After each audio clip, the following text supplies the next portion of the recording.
Good morning. And we have a bright day, snowy day, and for those that wanted a white Christmas, you got your wish. And I had my fun this morning shoveling snow, and I'm done. It's over with. This morning we're going to begin our service with a scripture, and it's out of Isaiah 9. Verse 6, For unto us a child is born, unto us a son is given, and the government shall upon his shoulder, and his name shall be called Wonderful, Counselor, the Mighty God, the Everlasting Father, the Prince of Peace.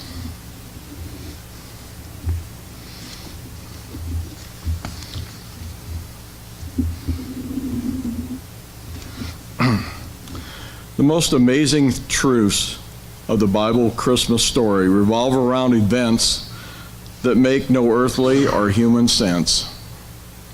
Discovering the real Christmas message requires looking beyond the all too familiar holiday experiences. Was there a moment known only to God when all the stars held their breath and when all the galaxies paused in their dance for a fraction of a second, and his love was poured out on humanity? And if you read the Bible story in Luke chapter 2, it will share that sentiment with you. The individuals in the Bible Christmas story should surprise us. They are unlikely recipients of the angelic declarations. Yet through ordinary people, such as us, God creates extraordinary events. The shepherds. Shepherds were seen as rough, uncultured, unclean, and untrustworthy people. Because of their poor credibility, shepherds weren't allowed to testify in court. Yet, the first account of Christ's birth was from the shepherds. And in Luke 2:20, I read, And the shepherds returned, glorifying and praising God for all the things which they had heard and seen, as they were manifested unto them. And Mary. What had Mary achieved to merit a great honor and blessing than any other woman in the Bible? Mary's record is brief, among that of Sarah and Esther, Naomi, Ruth, Hannah. Simply, Mary fell in favor with God as he extended his grace to this young woman. And then we have Gabriel. When the archangel shared God's promise of a son, the aged temple priest, Zechariah, doubted God.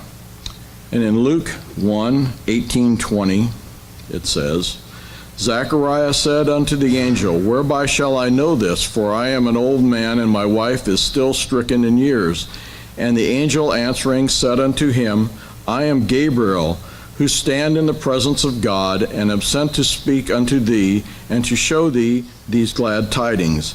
And behold, thou shalt be dumb, and not able to speak until the day that these things shall be performed, because thou believest not my words, which shall be fulfilled in their season.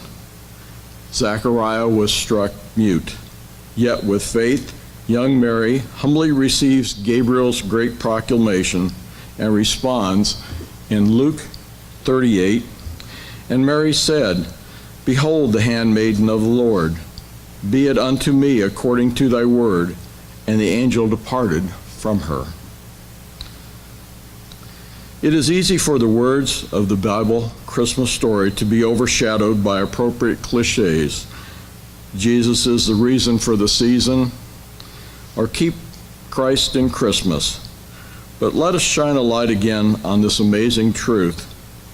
In John 1:14, it says, And the same Word was made flesh and dwelt among us, and we beheld his glory, and the glory as of the only begotten of the Father, full of grace and truth. In Exodus, God appeared over us in a cloud as a pillar of fire or on a mountain, but now in the common manger, he became Emmanuel. In Isaiah 7:14, therefore the Lord himself shall give you a sign. Behold, a virgin shall conceive and shall bear a son, and shall call his name Emmanuel. And in Luke 2:10, but the angel said unto them, fear not, for behold, I bring you good tidings of great joy, which shall be to all the people. The good news transcended politics, languages, and geography. A Savior is given to all mankind, making us the recipients of God's goodwill and favor. And in Luke 2:12, and this is the way you shall find the babe. He is wrapped in swaddling clothes and laying in a manger. We must marvel at the humble entrance of the eternal, almighty Creator, God, in our world. The Savior of mankind found laying in a manger, thus giving the shepherds a specific sign to guide them to the Christ child.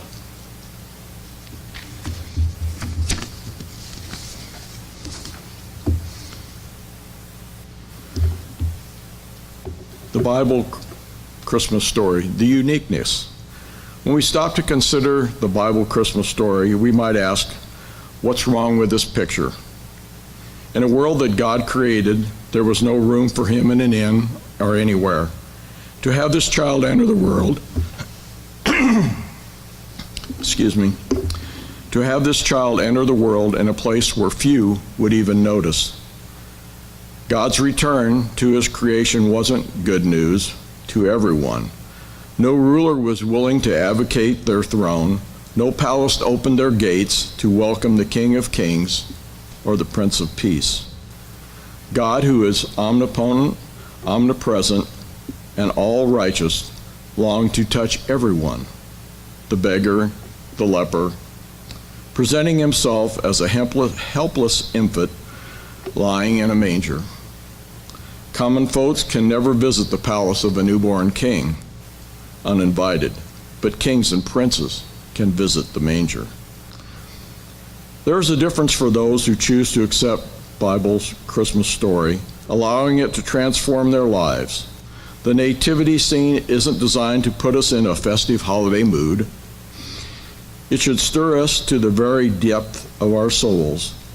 How will we respond to the divine designer of the universe who sacrificed everything to bring us back into a relationship with him? Take away the decorations, the presents, and the food, and the story is still there. It is still true, and our joy is still great.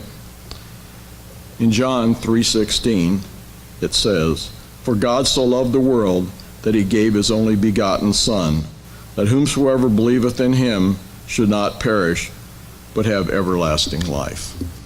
Amen.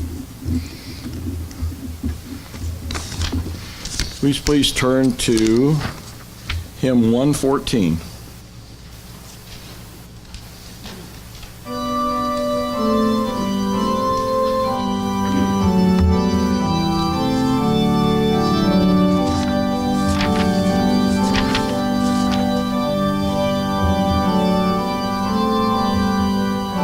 Please stand. Oh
kind and gracious Heavenly Father, we come before you this day in celebration of the birth of your Son, Jesus Christ, that we may receive thy Spirit and understand the words that have been spoken this day.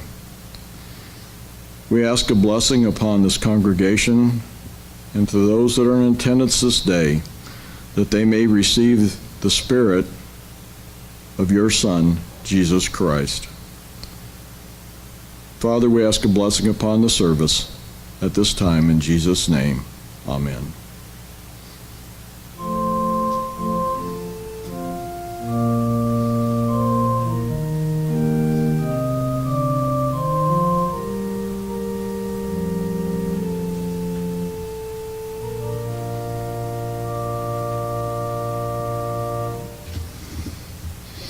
Pass to your classes. Well, Merry Christmas, everyone. Merry Christmas. All right, there we go. Thank you, Mylon, for getting us started. So, I had to count on the way over this morning. There were there's probably 9 or so very unhappy people this morning on the interstate because their cars were there, they were not. So that would imply that they had some trouble. And one poor soul was getting his car, his or her vehicle, drug out of at 42nd Street. If you're coming across, it's really steep right there. The tow truck was there dragging it out, and I guarantee you they weren't driving it out. So we have to pray for those folks today. So as we start here a little bit this morning, I could have went the normal, hey, let's talk about Christmas thing, and I'm not.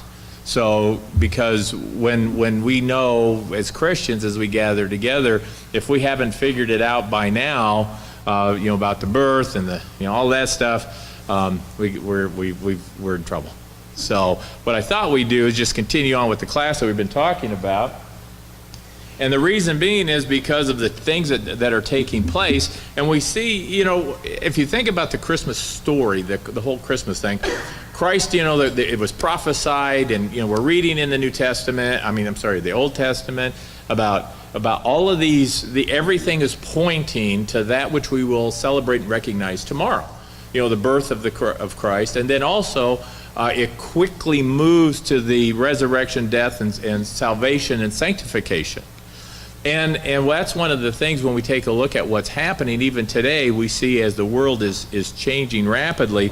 One of the things that I don't know if you were paying attention, because it was kind of smothered in everything that was going on, is the UN vote against against this whole Jerusalem thing. And it was kind of an interesting thing that the resolution at the UN this last week.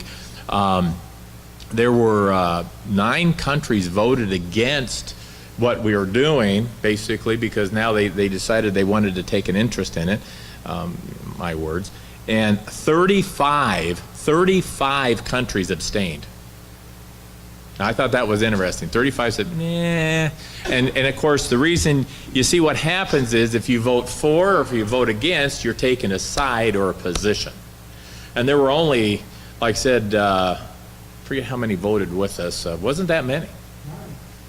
Well, no, nine countries voted against, 35 abstained. I don't think 9 voted with us. That voted with us? Against, is that what it was? All right, I could have gotten it. That's good.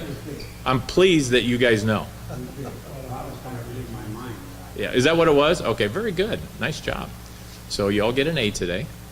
But it goes to show you, though, how many, though, it's just interesting to see the numbers. Yeah, matter of fact, you guys are right. I wrote it down wrong. It was 9 that voted with us to balance. There was 35 abstained and like 130 some that voted against. So, and of course, when you look at the list, that's now I'm looking at they had a picture of the list up on the board, and of course, none of the Arab countries could vote for it. They say, well, we can't do that. And then, of course, if we could just do the vote and get it over with, because frankly, so many times they don't mean a whole lot. But of course, our president had to mouth a little bit and talk about, we're not going to trade with you. It's like, come on, you know what? Well, yeah, but what's that? Well, but the point is that see, we get tied up in exactly what just happened. Exactly what just happened.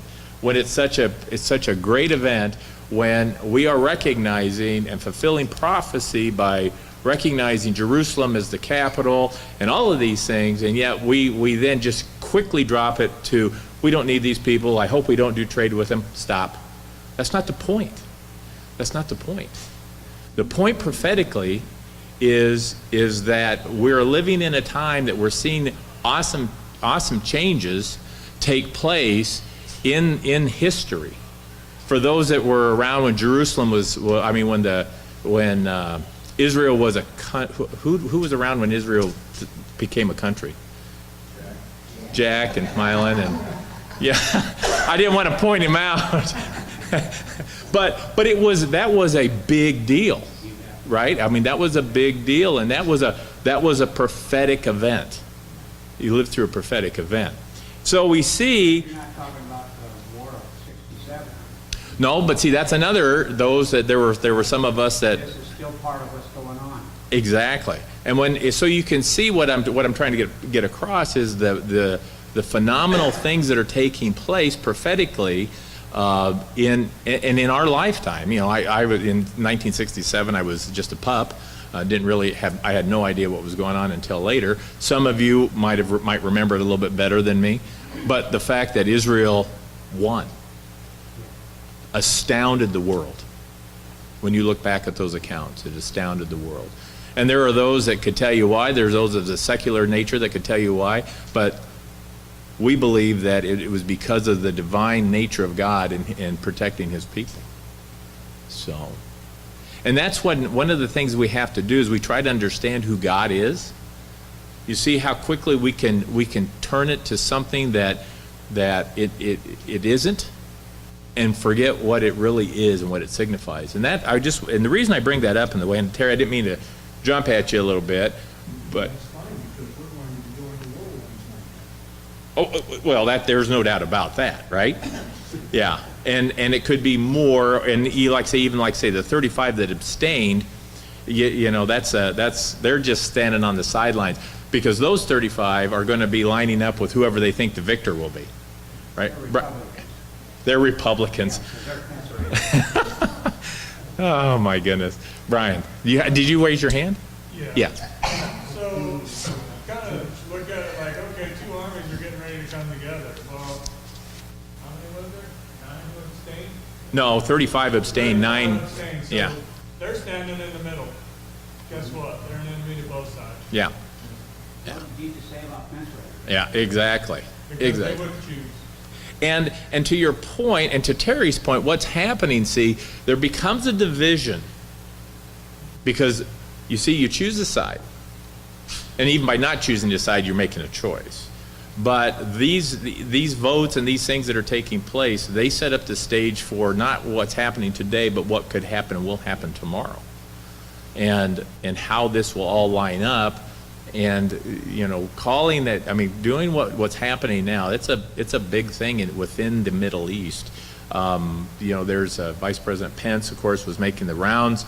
They're talking about him. He needs to go to Egypt and say, okay, guys, just understand what's happening, what we did, why we did it, because we still need Egypt as an ally. And there's so many political things that are taking place right now that are, and we'll try to fix it by man's way and not listen to God's way.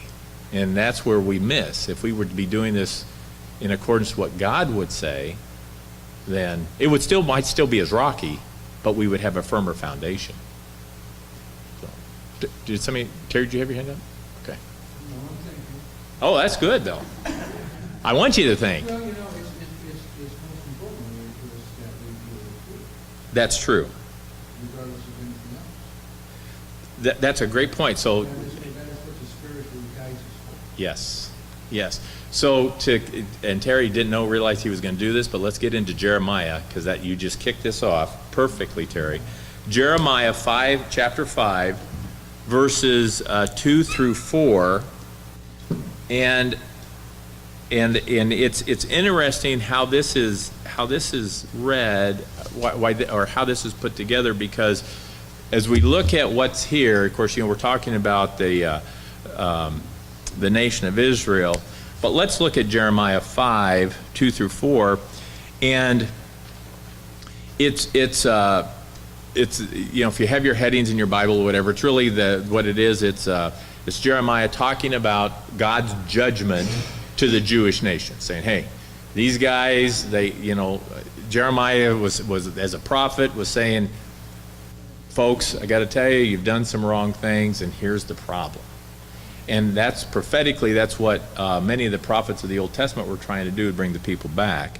So who would read 2 through 4 for me this morning? Get us started. I can only pick one of you, so just be careful. Amy? Yes, ma'am. And though they say, the Lord liveth, surely they swear falsely. O Lord, are not thine eyes upon the truth? Thou hast stricken them, but they have not grieved. Thou hast consumed them, but they have refused to receive correction. They have made their faces harder than a rock. They have refused to return. Therefore I said, surely these are poor. They are foolish, for they know not the way of the Lord, nor the judgments of God. Okay. So isn't that scripture perfect with what we were talking about this morning? How does it describe the people? How is Jeremiah describing the people?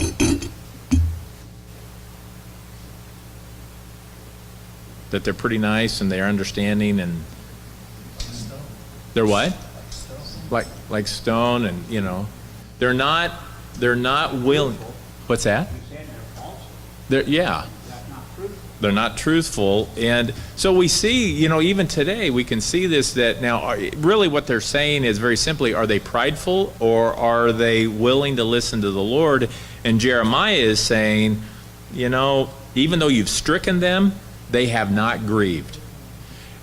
You've consumed them, but they refuse to receive correction. They have made their faces harder than a rock, so they become very prideful and very arrogant in their ways. Bruce? Yeah, we're pretty much that way in our society today. Everybody's running around, gotta fix this, gotta fix that. God's out there, doing God's thing. And generally speaking, people don't even recognize that it's really Him behind everything, as far as setting things in motion. Yeah. And allowing us to follow through or not follow through as we will, down to the point that, they deny that God even exists. It's really, we need another Jeremiah running through the streets. Well, there's probably some truth to that, because your point is well taken. You see, we're trying to fix this with our own will. We try to fix things through treaties and negotiations, and while those are effective and can work, they're many times they're not permanent. So many times we fail to petition the Lord to find out exactly what the Lord would have us to do, because we always try to fix things, and then we tie in things like trade. Well, we're going to make it better, or actually what ends up doing through commerce, there's compromise. And that's what happens, is when we start talking about commerce in any way, shape, or form, that's how people compromise. If you agree with me here, we'll ship more stuff there, or vice versa. In verse 4, it said that they're foolish and that they're poor. Mm-hmm. And I don't understand that as being financial. I think that's spiritual. Well, that's true I think too, that yeah. God's already talked to them before, and they're now, it's kind of like you help people with AIDS for so long, and then they don't, they just continue to need, so that's what they're doing. They're just living off of what God will let them have, even if they don't follow His rules. But in the foolish, the poor and foolish, they kind of go together to me. That's true. Brian? Also, one of the things that they did in the UN is, after the fact, they pretty much said that, remember who's paying all your bills. Yeah, that's right. They did do that. It kind of goes back to that. Well, we've done this in the past, and I'm reading about the Tripoli pirates. Mm-hmm. They always wanted a tribute. Well, we paid them, and then they wanted more. Yeah. We paid them, and then they continued just to do what they wanted to do anyway. Sure. So we finally had to go to war with them. Right. So I'm afraid we're kind of at that point where they're gonna want more to agree with us, and we're gonna say, we're done. And that's a great point. Let's go here, and then we'll go over to Terry. Bruce?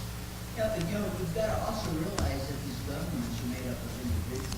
Right. Countries are made up of individuals, and, we've got looking at ourselves and how often do we try to fix the problem ourselves and then turn to God for the guidance when it all goes awry?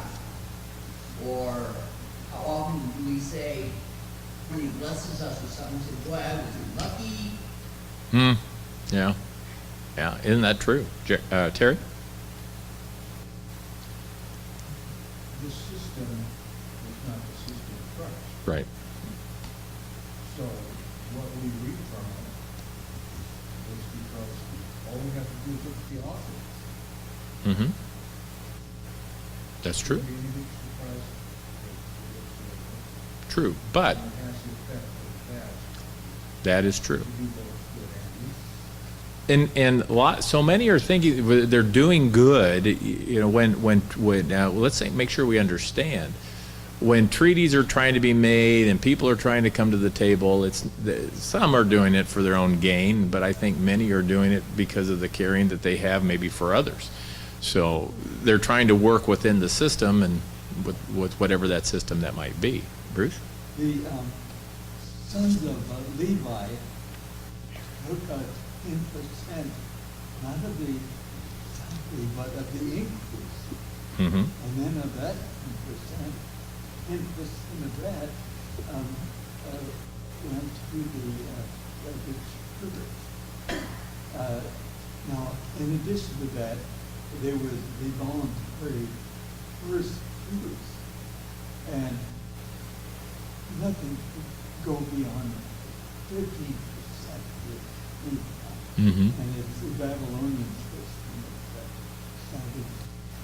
And right now, we're just as bad as it was in the days of Solomon, and the people need double because of the high money that he was demanding for his luxurious living. Sure, that's true, and that's been the problem all along. Brian mentioned like the Tripoli pirates and all these things. We even see as similar stories, tales, and words in the Book of Mormon. The Gadianton robbers were really no different. The thing is the pattern has been replayed and replayed and replayed, and but the salvation, the way out is very clear. So let's turn into Jeremiah still in chapter 9, and verse 23 through 25. And of course, within Jeremiah, even these chapters, they're great chapters because they talk about, of course, really talk about the Jewish people, nation of Israel, Jewish people. But we see, though, that the message transcends. It's transcended the ages, and we still see the same things today. Who would read 23 through 25 for me? Yeah. Thus saith the Lord, let not the wise man glory in his wisdom, neither let the mighty man glory in his might, let not the rich man glory in his riches. For thou cannot glory in this, that he understandeth and knoweth me, that I am the Lord which exercise loving kindness, judgment, and righteousness in the earth. For in these things I delight, saith the Lord. Behold, the days come, saith the Lord, that I will punish all men, and will circumcise the answers. Okay. So there's a lot in those three verses, isn't there? When you take a look and you break it down to what Jeremiah is trying to tell the people then, and frankly, I believe also that the Lord sees time in a wide expanse, and He's looking and talking to us. And when He's telling us, what's He telling us in verse 23? What's He telling us in verse 23?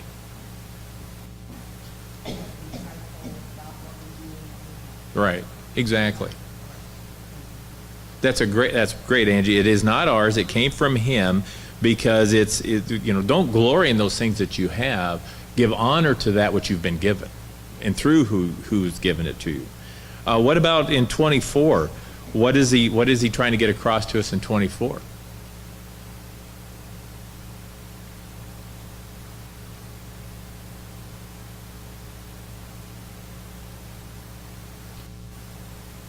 There's a great sequence here in 24.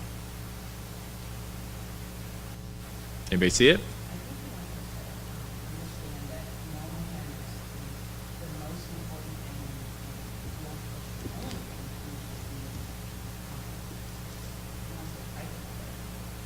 that should be our goal. Right. And understanding him and how he works with righteousness. Loving kindness. It's given sequentially, though. And you're absolutely right, because as we even look today, we know tomorrow we will, by the calendar, celebrate the birth of Christ. We recognize the significance of that. We understand the depth of that. For those that, I mean, you know, because if it wasn't for the birth, there wouldn't be the death, and if there wasn't for the death of Christ, what would be our hope? Yeah, because we would still be the sinful way. But when we read 24, what Jeremiah, and I believe the Lord does this very specifically for us as people, understanding who we are, he tells us that the Lord, he exercises loving kindness. And you see there's a difference. There's loving kindness. And then what's the next thing that he does? Which is important. And then what's the third thing? So you see that, and he delights in those things. And I believe there's a sequence in when the Lord, if the prophet writes it down as that he's given, there's a sequence in those things. He wants everybody to know that he loves us very much, cares for us, but we cannot escape the judgment that we bring upon ourselves because the atonement has been made. So, and that's important to note that if we see that. Bruce, did you have your hand up? As we see, it Yeah. also lays out a pattern for us. Exactly. Because if we come to God, first thing that we need to learn and develop is that loving kindness, Yeah. which will guide our judgment. And through that proper judgment that we're to, the discernment on it, Right. we come into that state of righteousness that God expects. But those things, God delights in them. They bring him honor, they bring him glory for our actions. And if we're not doing that, we're trapped somewhere either before or in the middle of those three elements. And this is what God's talking to. He's saying, hey, it's not the gold, the silver, the pearls, it's not property, it's not your position. Those aren't yours anyway, as he said, but how you use them. Yeah. And what purpose they are. I mean, how many of us go to work and we got that boss that's a real pain in the neck and, real irritable and he's got the whip and everything else, and we do our absolute best even when he's not looking, so we glorify God. Right. Right. And that's a great point. So, Mylon? And also, when we went from that to judgment, we have to understand that his judgment is what he said there in the first part, the loving kindness. Yeah. And if anything he says to us in a rebuke or a chastisement is in love. And we've got some work to do on that in our world today. Right. And as a body of the Church of Jesus Christ, I think we should be uppermost in that as far as I'm concerned. Where people say you can't judge, well, God's telling us to be judgmental. And so I think it's in John 24 or something that he says, judge a righteous judgment, which has to have that loving kindness on the front side of it. And then you can have the judgment. And then you go on into what I call the righteousness, which is if we live it, it should be easy to explain. Right.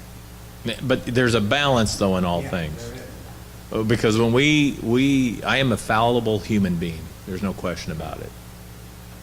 Jack's surprised. Yes, you are. Thank you. Thank you, Mylon. It wasn't a vote. It's not a business meeting. But and all I can do is judge things from my perspective.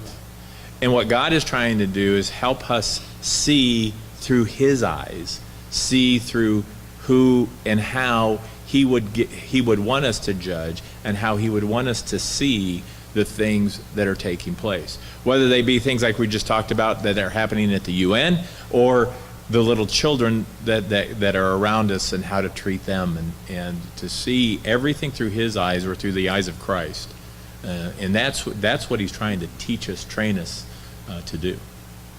It's tough to do, isn't it? It's very tough to do. Just like I mentioned, those 9 people that, or at least 9 or 10 people that had their car in the ditch, they probably weren't thinking of things through God's eyes at whatever time they spun out or ended up in the ditch, right? We shouldn't have to wear a robe or a cloth that's got a signature on it, or a staff, or a noisemaker. People shouldn't even question our judgment in life. They should question our judgment, but they should know in a way that you're either a godly person who is human and make the mistakes we do make in our lives and in our daily life, period, and how we treat our own families right on down. But we should still be in Christ-like mold, so that you don't need a sign, you don't need to tell them I'm a Christian, you don't need to carry your Bible with a sign on the front that says my Bible or something. I've seen that where they made sure you saw what they were carrying. Right. And for show purposes is wrong. Right. Actually, Okay. it is compromising. Okay. So, how did... Is that wrote on your back, compromising? No. So how did the people know when Christ was walking the earth, how did they know who he was? Okay. But did he not say, though, who he was? Did he not claim his rightful... There are people walking today and see Christ and recognize him, but still go on doing their own thing. Okay. They still do it. That's true. That's true. We're talking about 2 different things when we talk about the UN, what's overseas and here. This country was given through the Ephraim and the Manasseh group on it. We're told that on it, and the gifts and stuff. Okay. Ephraim has lost their chance. I don't know if we know that. Well, there's no doubt about the actions, but we also know that, you see, once again, we're trying to make judgments and understand God through our eyes and not sometimes through God's eyes. And I think it's hard for us to truly see. We see prophetically, we understand the word of the Lord. But as I become more mature, I try to say, I know less about what I know than what I knew. And the reason being is because I think that the Lord is, if we truly petition him, and we try to see who he is, I don't know that we understand. Yeah. The older I live and understand, I'm coming to realize that capitalism and Zion does not work together. Well, there's no argument there. That's a Captain Obvious one. We're talking about everything that's going on in the world. Right. And that is done by capitalism, socialism. But what I was talking about, you said that the tribe of Ephraim lost their chance. I don't know that. Because you see, when we look at God's purposes, we look at his promises, and I'm not saying they haven't or have. I'm trying to get you guys to think through you have definitive thoughts and ideas in your mind as we sit here this day. And we have to think about, are they God's thoughts, or like we started the conversation with, are they our thoughts? Bruce Riley. The unconditional promises to Abraham, Isaac, and Jacob is that you will be as the stars of the heaven, the sands of the sea. You will move to the east, the west, the north, and the south.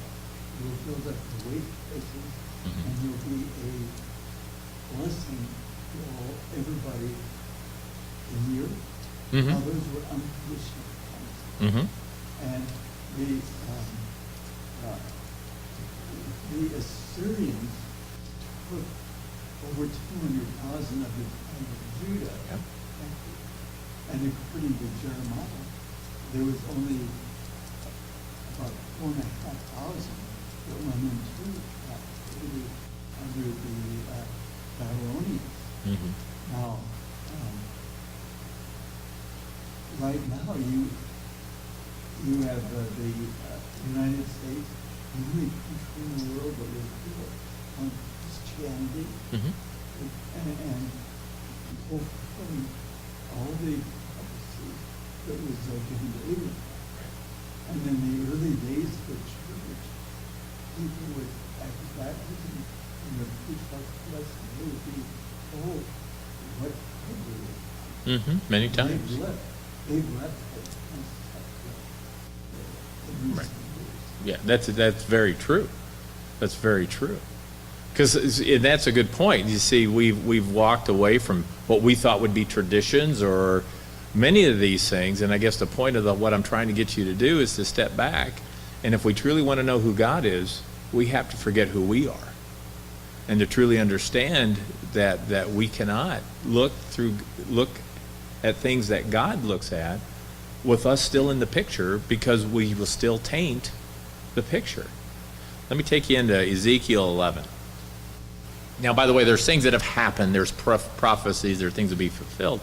But let me take you to Ezekiel 11, and it helps you. I'm just trying to get you to think here this morning.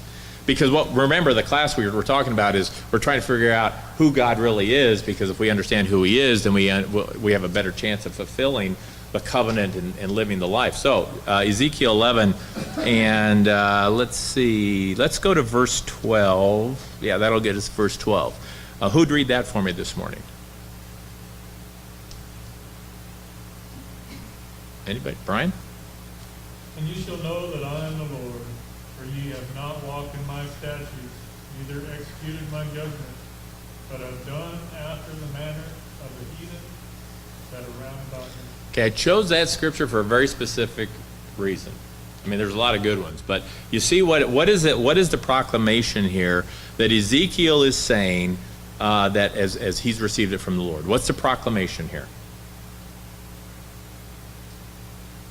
In that verse, Yeah, in that verse. Exactly. It's right there. That ye shall know that I am the Lord. The proclamation that you shall know that I am the Lord. And you see, they talk again about statutes, which we understand what statutes are. But also, you see, the thing is that he says that neither executed what? His judgments. Now, you see, go ahead. and the reason they'll know is because he spells out exactly what's going to happen. Yep. And that way, when it does happen, the prophecy's fulfilled, and amen, there's no doubt. And it makes a affirmative testimony of what it all is pointing to, and what it's pointing to is the resurrection of Christ through all things. No, go ahead, and we'll jump back to. If God didn't do that, he wouldn't be God, and he couldn't hold us to what the gospel that he sent his son to preach to us. Great point. Bruce? Yeah, and again, bringing that to modern times, how often has the Church of Christ as a body allowed the heathen about them, if you will, the lawmakers, whatever the case might be, the popular trend or whatever, tie their hands, rather than rise up against it and execute God's judgment by declaring, bystanding from, instead of just sitting back and like, well, what can I do? Well, it's not a matter of what can I do, it's not what God can do. Why are we sitting here today, in this room, as this body of believers, as a restoration? Huh? To get a better strength in enabling that process of standing for God. Yep. And making a declaration and executing his judgments. It could be words spoken, giving us a voice of warning. Yeah. Jesus says, you have not chosen me, but I have chosen you. But we're here because Jesus chose us. Yeah. Isn't that a great feeling? He told Jeremiah, I knew thee before thou wast born to believe. Yeah. Yeah, if that's a great, Bruce, that's wonderful, especially for what we're talking about. He knew us before we were formed, and yet he still chose us. Something that doesn't that humble you? Doesn't that humble you? So we're going to end up. We're going to. I want to take us to one more scripture before we get done with class. Just turn to Deuteronomy 12, and Deuteronomy 12, verse 30 and 31. And I'm going to read this for us. So it's Deuteronomy 12, verse 30 and 31. And I'll end the class. We'll pick it up next week. And it says, "Take heed to thyself, that thou not be snared by following them, after that they be destroyed from before thee, and that thou inquire not after their gods, saying, how did these nations serve their gods? Even so I do likewise. Thou shalt not do unto the Lord thy God, for every abomination to the Lord which he hateth have they done unto their God. For even their sons and their daughters they have burnt in the fire of their gods. So what this is saying is, don't chase after other gods. Understand who I am, and that's where your salvation will be. And that's what once again, he's trying to get to the point. Bruce? God said, thou art my, he's Israel. Mm-hmm. Thou art my, I am my husband because I have created thee. Right. And the story of the Bible is God wanting to dwell among his people, Mm-hmm. and his people separating themselves through spiritual adultery Right. with other heathens. Yeah. Yeah. The very last verse of what we just gave us, 32, you read it, not true. Yeah. He's telling us, don't go messing around with other stuff. Take mine. Exactly. Exactly. And take it in its pure form and not in the change form. So 32 is beautiful way to have it. it is. Okay, so class is done.